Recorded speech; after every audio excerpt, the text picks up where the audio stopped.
Now, believe it or not, a long time ago, I was a college student. And I know during this time, you don't know where your next dollar may be coming, and you want to be able to pay off those student loans or any type of bills that you have. So in today's video, we're going to be talking about how these proposals affect college students in particular. So what's up? I'm Brandon Young, and on this channel, I teach you how to make, save, and invest money. So if you're new here, consider subscribing, and don't forget to hit that bell so you don't miss a beat. Now, these last couple of weeks has seen us see CARE Acts all the way to EIDLs and ABCs, all these different types of proposals. Now, the CARES Act seen us get $1,200, and the bad thing about this was most college students that I know are mostly dependents. Now, as you know, if you're a dependent with the CARES Act, you did not see a $1,200 check because you were usually under somebody who's done their tax return. So I know particularly for the CARES Act, it saw a lot of college students not getting any type of money from it. Now, the second one, which is the Emergency Money for People's Act, would see you get $2,000 a month for the next 6 to 12 months, depending on how long the pandemic lasts for. Now, as long as you're over the age of 16 and you don't make over 130K, which I don't think any college student is making that much. You know, I could stand corrected. You could be a millionaire in college, but for the most case, that isn't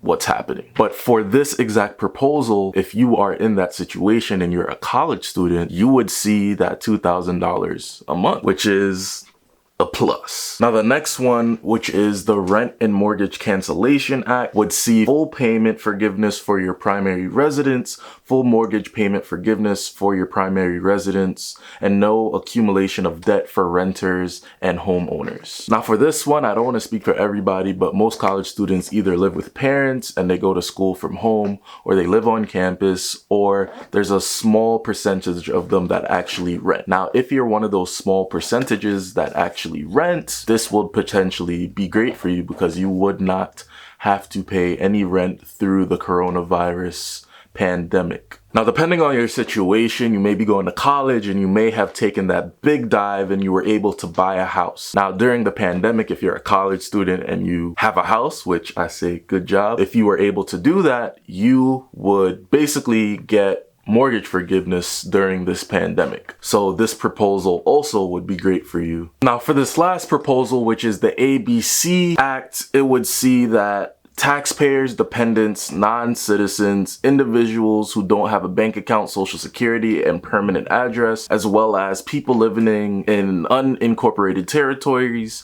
and pictoriates and Americans living abroad. Now, this proposal would see that people would get $2,000 one time and then $1,000 following every single month for a whole year after the coronavirus pandemic. Now, as you can see in the actual description that I gave, they're pretty much handing out that money to almost every single person that lives here, citizen or not. Now, for a college student, you need to be making less than 130K and 260K if you're a couple. Like I said before, a lot of college students were in the school to actually pick up a skill, pick up a degree to actually be able to make that much in the long run. So most of the time, we're not making that much. Like I said, for special cases, you may be a millionaire in college, but usually that's not the case. So for this proposal, this would also be a great proposal for a college student. Now, my final thoughts are almost every one of these proposals would be great for a college student.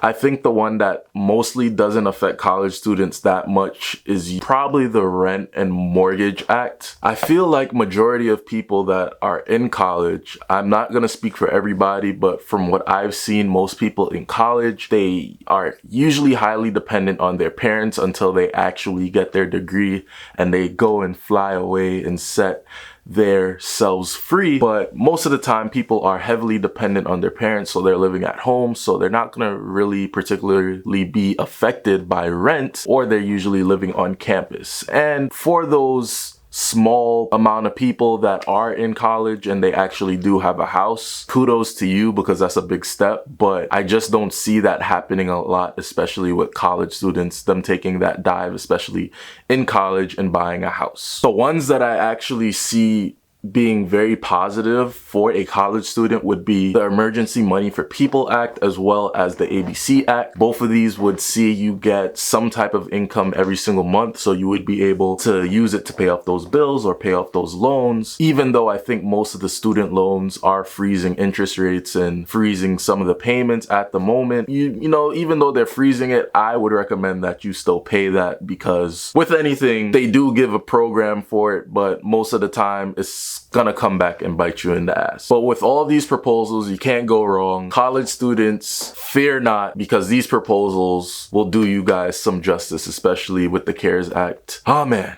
If you enjoyed my video, be sure to go and watch these videos right here. Go subscribe to the channel, and I will see you in my next video. Peace.